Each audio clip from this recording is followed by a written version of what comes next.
Mais uma vez, nós agradecemos os que nos visitam hoje pela manhã. Entre os nossos visitantes, temos aqui o irmão Rutenberg e a sua família, né, que são de Olinda.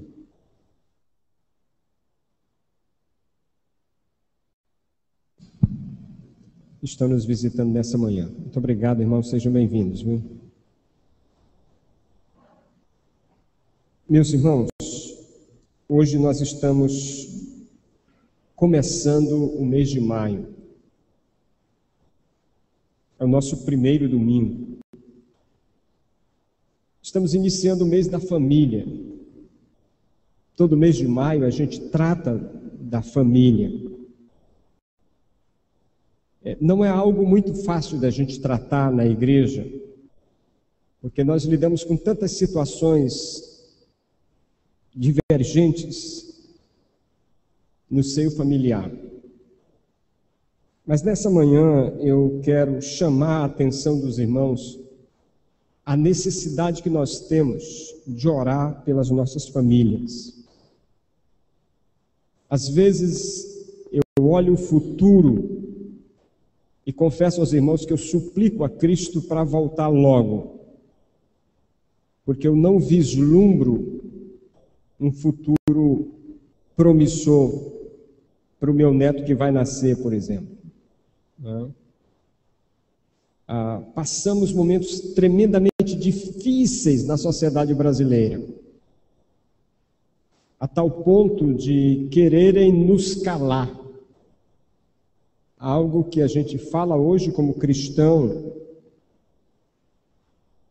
pode a qualquer momento gerar um processo de danos morais, de constrangimento. E parece que a gente vai ficando meio que acuado. Eu quero a sua atenção, em nome de Jesus, nessa manhã, porque o que eu quero falar com você hoje de manhã talvez seja muito mais sério do que qualquer coisa que você possa imaginar. Eu tenho lido, eu tenho visto vídeos, eu tenho olhado tanta coisa que circula nos meios de comunicação, na internet, sobre a atual situação da família brasileira. Eu pouco tenho falado disso em público. Tenho evitado, por exemplo, que no meu Facebook essas coisas circulem. Mas às vezes, vendo algumas coisas, lendo, eu tenho até dificuldade de crer que pessoas em sã consciência façam o que estão querendo fazer no Brasil. Para pregar essa mensagem hoje, eu vi muitos vídeos, muitos. Eu fiquei acordado até 2h30 da manhã vendo vídeos. E eu dizia para minha esposa hoje cedo que penso que muita gente que está cuidando do futuro desse país, muita gente tem problemas de desvio de personalidade muito sério. Porque não é possível que alguém normal tente fazer o que estão querendo fazer com a família brasileira. Deve ser um desvio de personalidade muito forte. Então os irmãos vão encontrar muitos vídeos na internet que os irmãos podem ver depois. Eu evitei colocar alguns desses vídeos porque são vídeos que tratam de pessoas que têm sempre alguém para dizer algo contra. Eu peguei 3 pequenos vídeos, curtíssimos, que é apresentado por uma jornalista, portanto, sem ninguém ligado a nenhuma religião, pelo menos formalmente falando. Eu quero chamar a sua atenção para esses 3 pequenos vídeos que eu quero que o irmão veja agora. Ela agride a outra mulher com tapas e socos. Vivian foi condenada a pagar indenização de R$ 67 mil por danos morais. O caso aconteceu em Sorocaba, interior de São Paulo, e repercutiu em todo o país. Desde 2005, o adultério deixou de ser crime no país, mas não deveria. Entre os deveres impostos pelo Código Civil aos casados estão o respeito e a fidelidade, tudo que faltou ao casal de Sorocaba. Mas em tempos de relacionamentos tão banais, quem se importa se mais um coração foi partido, se mais uma família se arruinou? O divórcio é a solução. E a justiça diz agora que a esposa traída é que é a vilã dessa história. Não dá para entender certas lógicas do Brasil. Criminoso tem ajuda de custo, gente de bem sofre de pires na mão. Caloteiro tem dívida perdoada, quem paga as contas em dia nem desconto tem. Amante tem direito à indenização. A esposa traída restam o castigo da justiça e a dor da humilhação.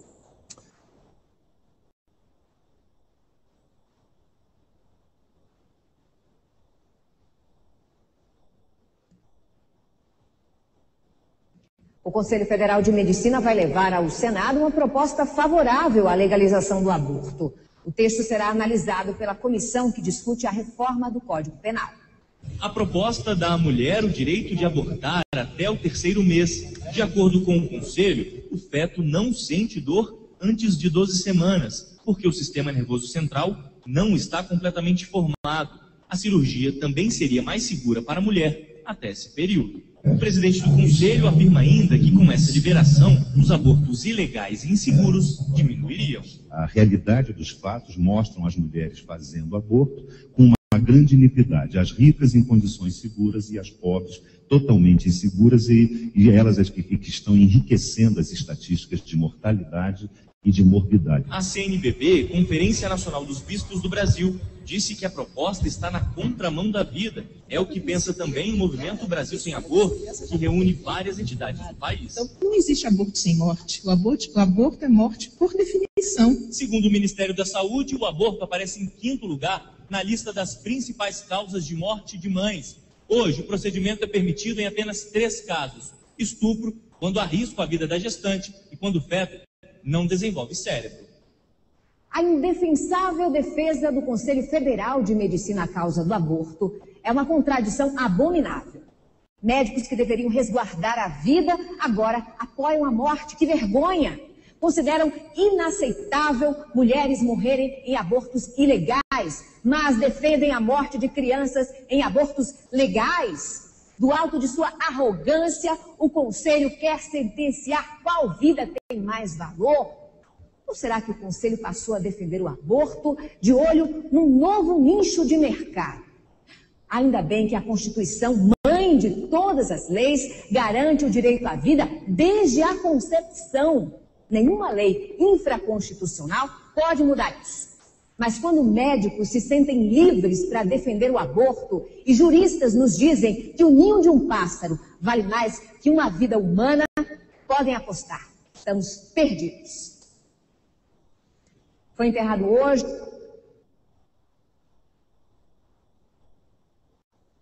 O Supremo não pediu a opinião deles, mas os 7 ex-ministros se pronunciaram mesmo assim.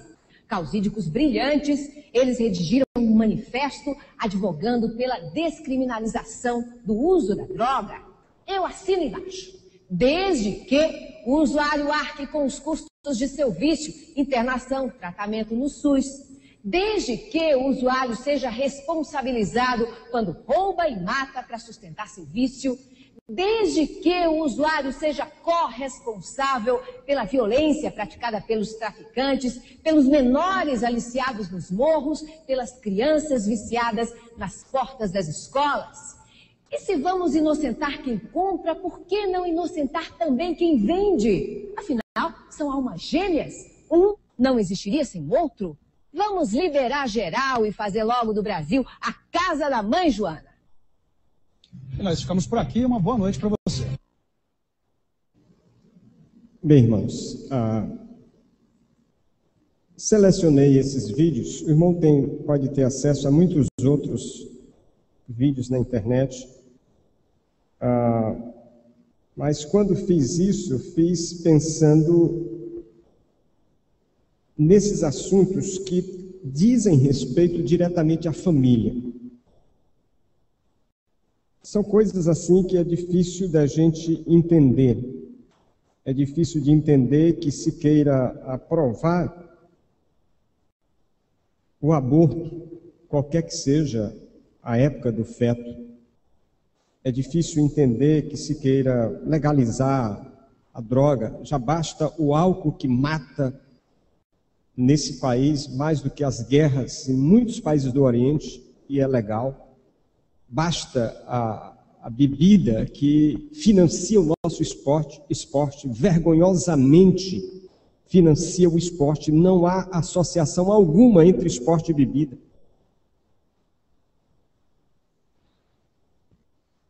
A esposa errou em agredir a amante, mas pensar que a amante é que recebe a indenização e a esposa que é punida. Parece que nós atacamos sempre as consequências e não as causas. Parece que nós tratamos sempre das consequências e não das causas. Parece que nós não queremos pagar o preço para tratar do problema real.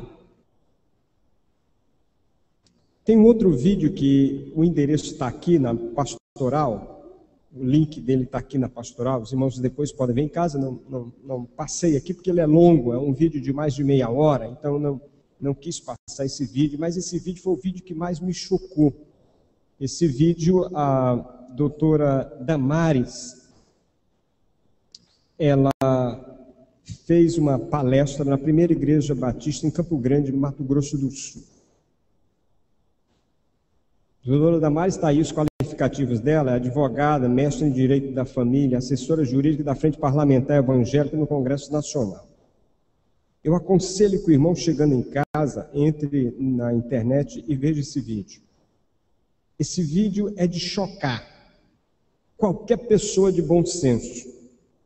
Ela mostra revistas produzidas com dinheiro público, com o nosso imposto, e revistas que circulam nas escolas públicas e na área de saúde. Revistas ensinando, por exemplo, os pais e os responsáveis a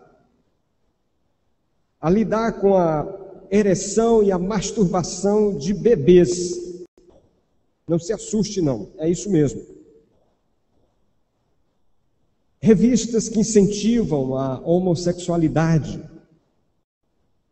a ponto de mudar o conto de fadas do príncipe e da princesa para o príncipe com o príncipe. Revistas que ensinam crianças a usar a droga corretamente. Existe isso. Por exemplo, a cheirar cocaína com canudo que não seja de papel, a pôr um batom nos lábios quando vai fazer o uso do crack. A ideia é assim: eles estão usando, como estão usando, vamos tentar fazer com que usem de uma maneira menos danosa. Irmãos, isso é absurdo. Isso não existe.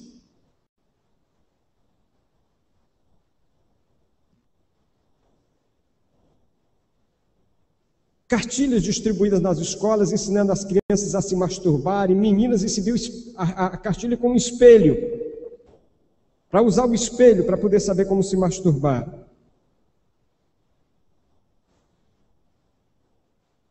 Crianças de 10 anos,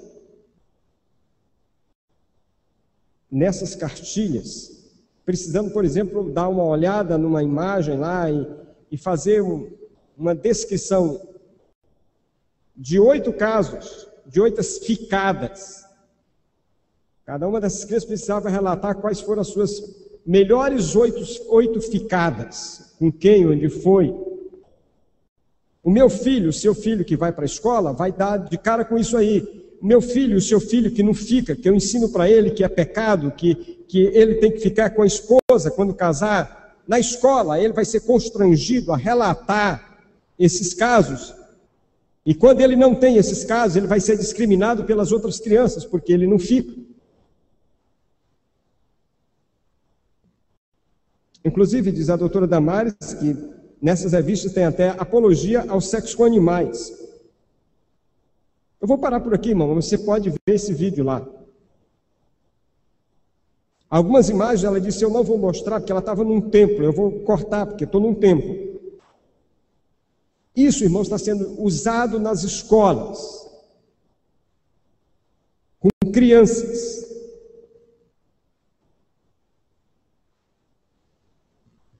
Uma das reportagens que eu vi, e é de um jornal local aqui, de Teresina, o apresentador estava entrevistando um dado deputado que tem uma proposta simples, lá, de legalizar no Brasil as casas de prostituição. Legalizar as casas de prostituição. Abre aspas, ele diz na entrevista, as pessoas precisam ter sua prática em ambiente seguro e saudável. Não é a família que precisa de ambiente seguro e saudável, não. É quem quer se prostituir. Ambiente seguro e saudável.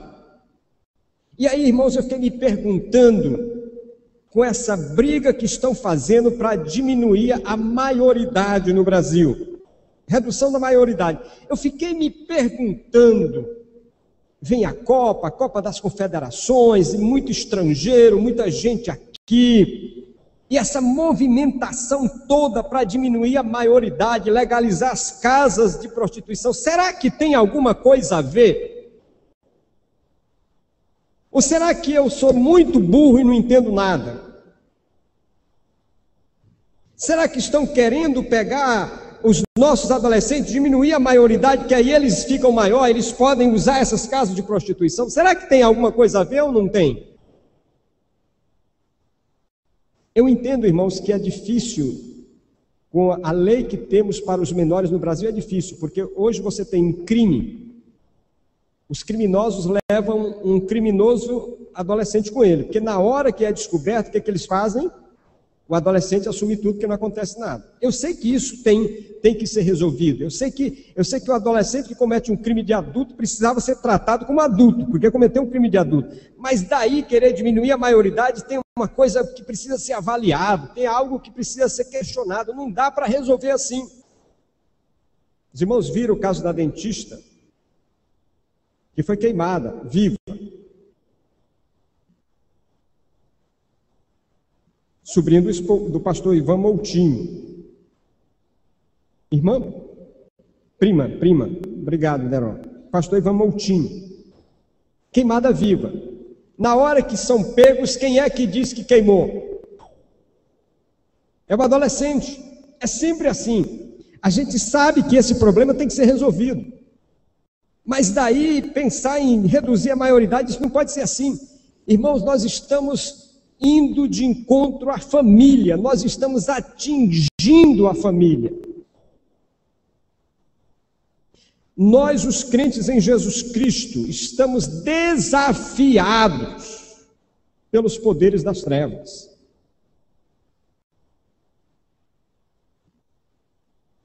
Os poderes das trevas resolveram mobilizar todas as forças para atingir o que a gente tem de mais precioso, a família.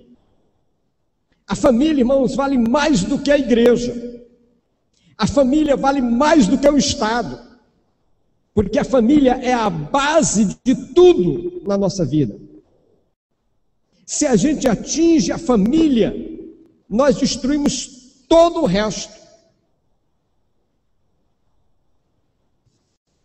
Então, quando eu fiquei olhando essas coisas, vendo esses vídeos, lendo essas coisas, eu fiquei assustado demais. Eu disse, Deus, não é possível. Então eu lembrei de uma passagem bíblica onde o Senhor nos desafia a transportar montes. Então eu senti que nós hoje, como povo de Deus, estamos desafiados a transportar montes. Se você abrir a sua Bíblia comigo para Mateus 17, eu quero ler só o versículo 20. Disse-lhes ele: por causa da vossa pouca fé, Pois em verdade vos digo, que se tiverdes fé como um grão de mostarda, direis a este monte, passa daqui para acolá, e ele há de passar, e nada vos será impossível. Jesus proferiu esse desafio de transportar o monte a seus discípulos, após eles lutarem exaustivamente para expulsar o demônio de um garoto e não conseguirem. Quando então Jesus expulsa o demônio, após descer do monte com 3 dos seus discípulos, os outros vão então perguntar por que não conseguiram. Jesus responde então dizendo, olha, uma questão de fé, porque se vocês tivessem fé do tamanho de um grão de mostarda, e olha que dizem que é a menor semente existente, se a fé de vocês fosse do tamanho de um grão de mostarda, vocês diriam a esse monte, passa daqui para acolá, e isso aconteceria. A mesma frase é repetida por Jesus a seus discípulos em outro momento. Veja comigo Marcos 11. Marcos 11.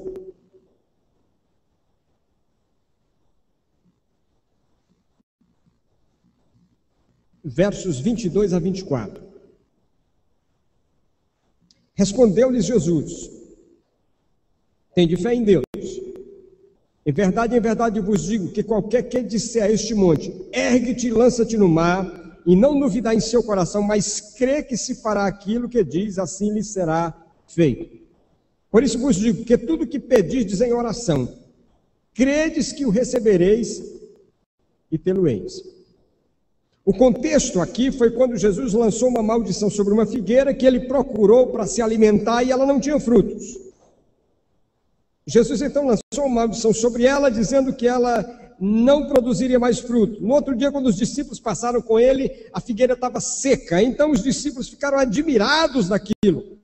Então é nesse contexto da admiração deles, porque Jesus tinha feito secar aquela figueira, que Jesus disse para eles, se vocês tiverem fé, vão transportar montes.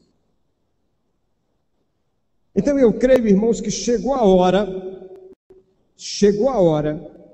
em que Jesus está dizendo para nós o mesmo. Chegou a hora de orarmos para transportar montes. O comentarista William Barclay explica que essa expressão transportar montes era muito comum na época de Jesus.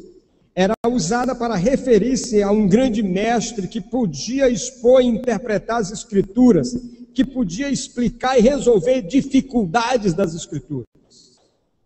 Arrancar montes era a frase que se empregava com frequência para expressar a solução de uma grande dificuldade por alguém. Jesus jamais teve a intenção de dizer aqui que algum discípulo ia dizer ao monte, sai daqui, literalmente ele ia arrancar do chão e sair dali e se atirar no mar. Mas o que Jesus quis dizer, literalmente foi o seguinte, se vocês tiverem fé suficiente, podem resolver todas as dificuldades que se lhes aparecerem. Todas. Qualquer montanha, qualquer monte. Paulo usa essa mesma expressão para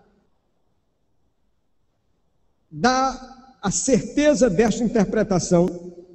Em 1 Coríntios 13, verso 2, quando Paulo está falando sobre o amor, ele diz, ainda que tivesse fé a ponto de transportar montes, e não tivesse amor, nada seria.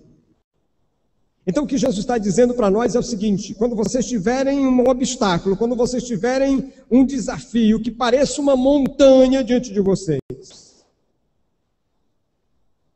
e vocês então confiarem em Deus o suficiente, vocês poderão resolver isso. A fé em Deus é um instrumento que Deus tem para permitir a cada um de nós a enfrentar as dificuldades que se nos apareçam. Então eu queria que você pensasse comigo nessa oração para mover montanhas. O que Jesus está nos ensinando aqui? E eu quero que você, enquanto eu falo, você pense nesse contexto dos problemas que estamos enfrentando hoje no Brasil contra a família. Jesus está nos ensinando que a oração é o meio que Deus tem para mover as montanhas da nossa vida. Jesus está nos dizendo que a oração nos dá capacidade para fazer algo. A oração nunca é escapatória fácil. Nunca significa passar para Deus a responsabilidade. Oração é poder. A oração não significa pedir a Deus que Ele faça algo e nós simplesmente fiquemos a olhar, a aguardar. Se a oração tivesse esse propósito, Deus estaria fazendo de nós bandos de preguiçosos. Porque nós não iríamos querer fazer nada, simplesmente sentar, como diz a canção popular, com a boca escancarada, cheia de dente, e dizer para Deus, resolve o problema. Oração não é caminho fácil, a oração é exatamente o contrário, é escolher o caminho difícil, é escolher o caminho que nós vamos colocar diante de Deus e Deus vai nos dar a saída. Deus vai nos dar o poder para transportarmos as montanhas que apareçam diante de nós.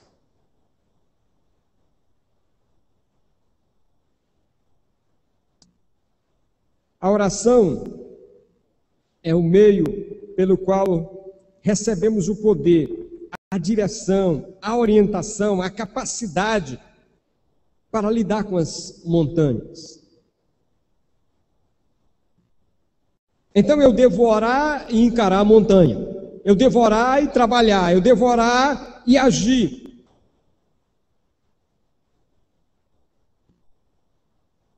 Eu não posso simplesmente querer que Deus faça algo quando eu não me mobilizo.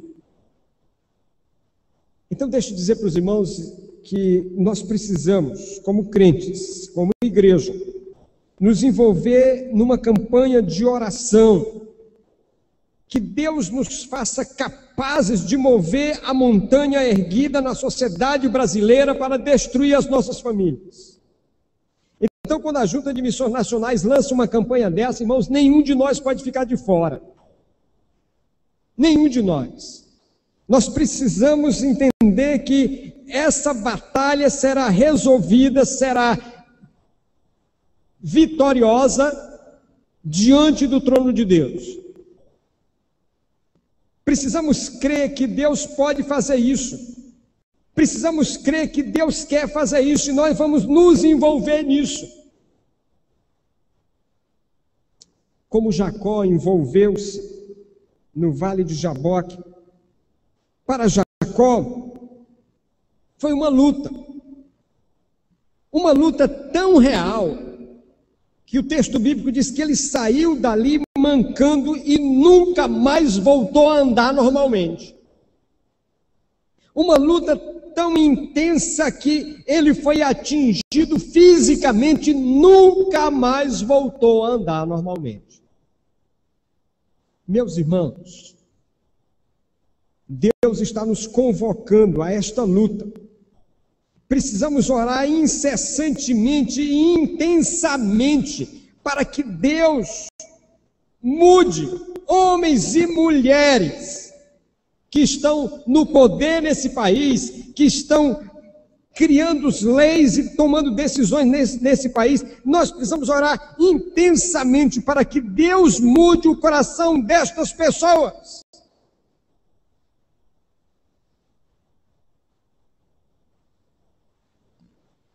Mas entenda, irmão, entenda, em nome de Jesus, entenda, que quando nós entramos numa luta na oração, para Deus transportar montes, para Deus mudar situações, nós temos a possibilidade de que Deus mude. Como em Nínive, por exemplo.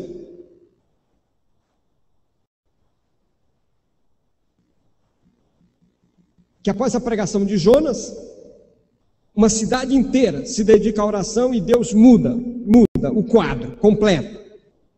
Contra a vontade de Jonas, com a revolta de Jonas, mas Deus mudou. Então, quando nós entramos numa luta de oração, quando nós fazemos como aquele povo de Nínive fez, vamos para o pó e para a cinza, nós temos a possibilidade de que Deus mude o quadro. Mas também temos a possibilidade de que Deus não muda o quadro, mas Deus vai exercer juízo. Juízo. Como ocorreu no Egito. Quando o povo ficou escravo 400 anos. Quando Deus mandou Moisés libertar o povo da escravidão. Os egípcios não mudaram de ideia. Eles afrouxavam e voltavam. Eles diziam uma coisa e voltavam atrás. Até no último momento, quando o povo estava saindo da terra, eles estavam atrás de persegui-lo. Até o mar. Mas a Bíblia mostrou que Deus exerceu juízo e fez aquele povo entender que tinha um Deus acima de todos os deuses deles. Deus exerceu juízo, 10 pragas, 10 deuses, mostrando para cada um deles que eles eram pó e cinza. Então, quando nós entramos numa campanha de oração dessa, irmãos, e nós precisamos entrar, nós temos a possibilidade de que Deus vai mudar o coração de muita gente. Mas também temos a possibilidade de que muita gente vai resistir a Deus pelo pecado, que muita gente que está escravizada no pecado não vai abrir mão do pecado, e Deus vai exercer juízo, irmão. Essa nação, se não mudar de postura, vai experimentar o juízo de Deus. Mas não vai ficar impune. Você quer que Deus mude essa situação? Então entre na batalha. Entre, dobre o joelho. Entre na campanha. Não faça oraçãozinha não. Essa oração de que o seu joelho está dobrado, o seu rosto está em pó. Quarta-feira passada, ouvimos o testemunho do irmão João aqui. E a irmã Socorro aproveitou para dar uma palavra também. E ela dizia, pastor, quando meu filho se afastou da igreja, eu botei o rosto no chão. E eu dizia para o meu esposo, quando você entrar no quarto e me encontrar de rosto no chão, não pense que eu estou doida não.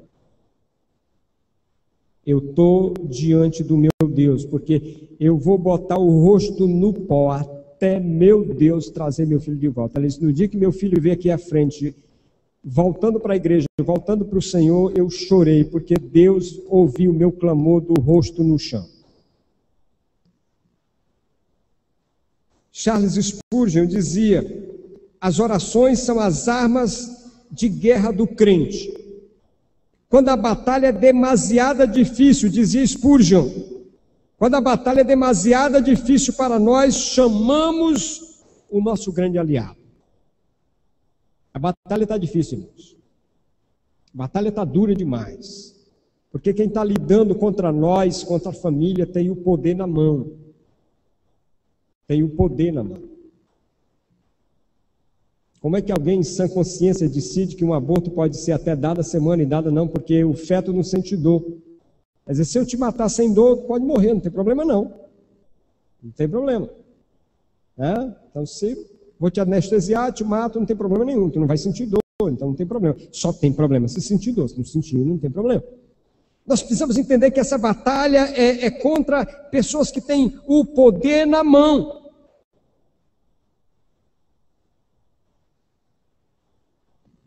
Deixa eu contar uma historinha para você. Eu li de uma igreja que estava numa campanha de reforma do templo e construíram um novo templo, mais amplo. Só que eles ocuparam quase todo o terreno na reforma.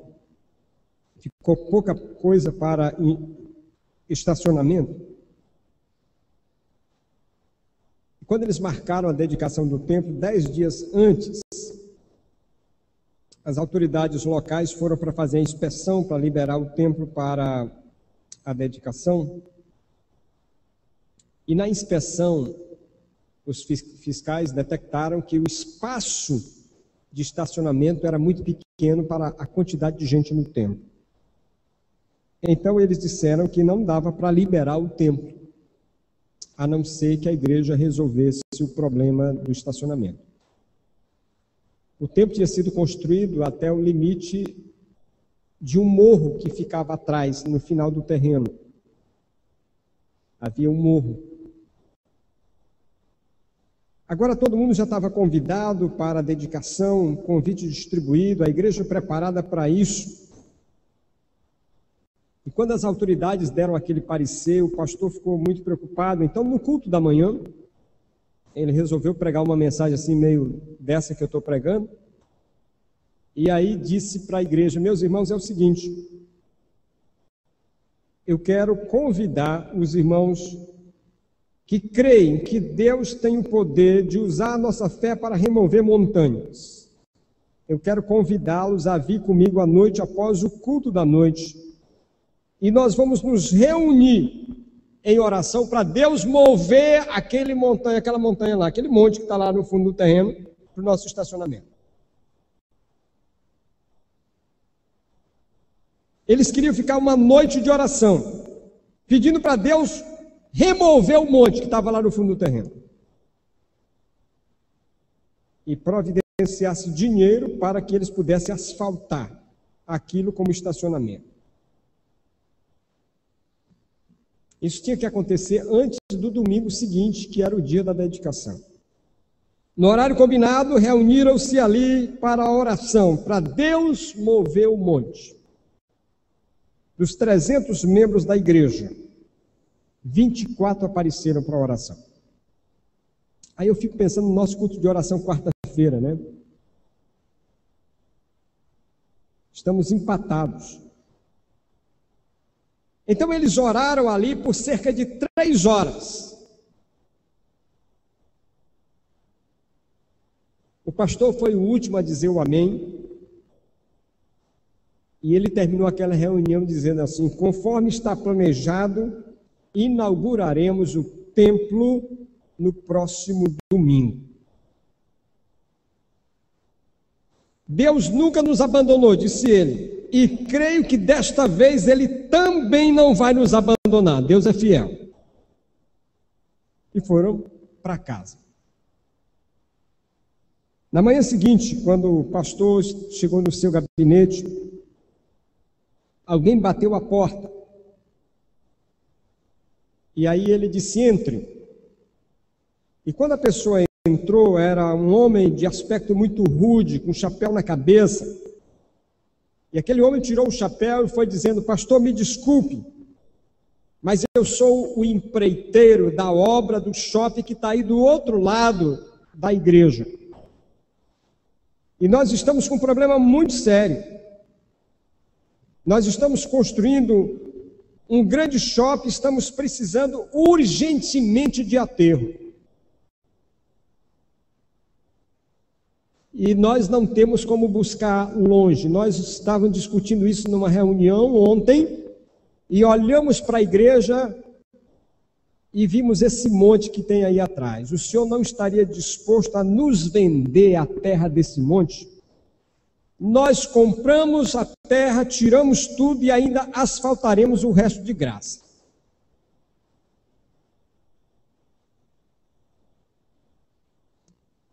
E ele disse: mas isso precisa ser logo, não dá para esperar.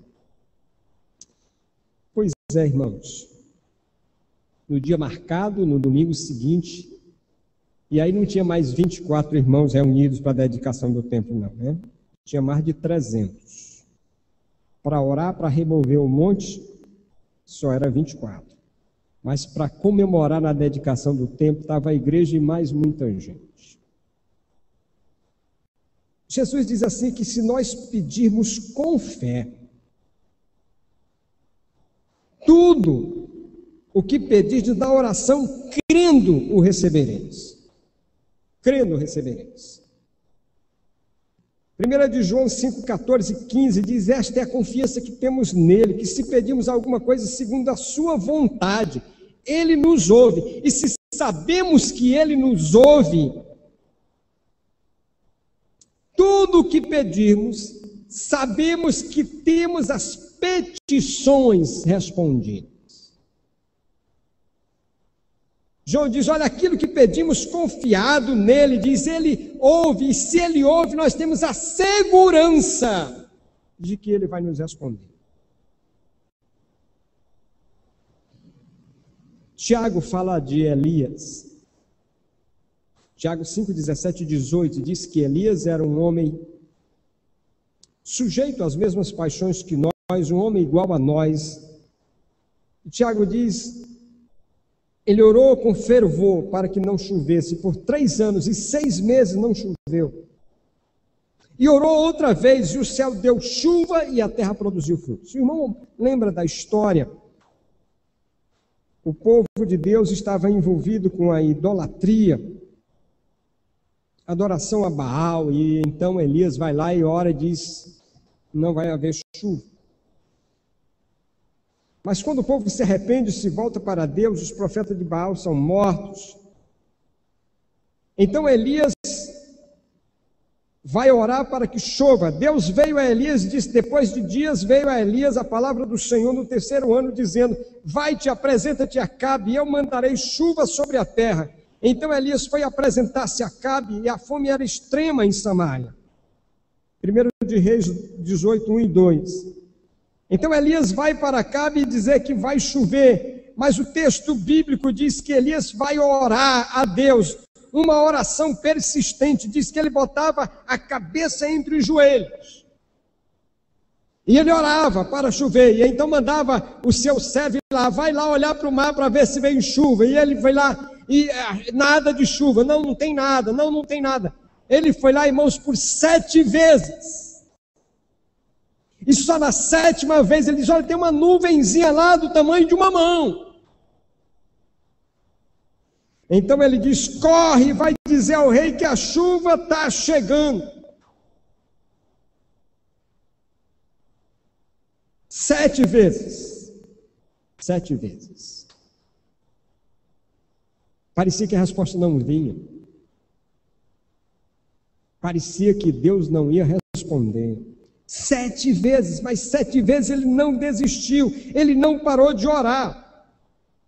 Às vezes, como Elias, nós vamos enfrentar atrasos nas respostas às nossas orações, mas nada mais é do que Deus dizendo, aguarda, espera, permanece.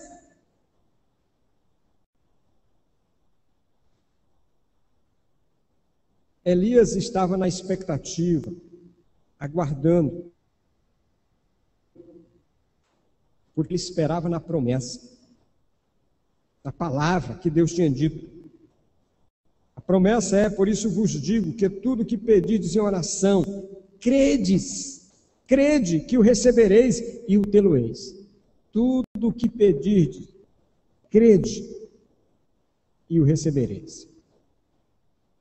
No Sermão do Monte, Jesus nos diz assim, pedi e dá-se-vos-á, buscai e achareis, batei e abre-se-vos-á.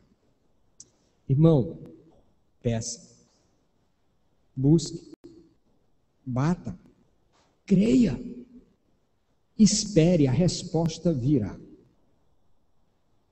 Eu e você estamos desafiados a botar o joelho no chão. 100 dias para Deus fazer diferença nesse país e mudar essa realidade. 100 dias. Deus vai mudar. A nossa igreja já está inscrita. Nós vamos promover vigílias de oração e você está desafiado a vir conosco.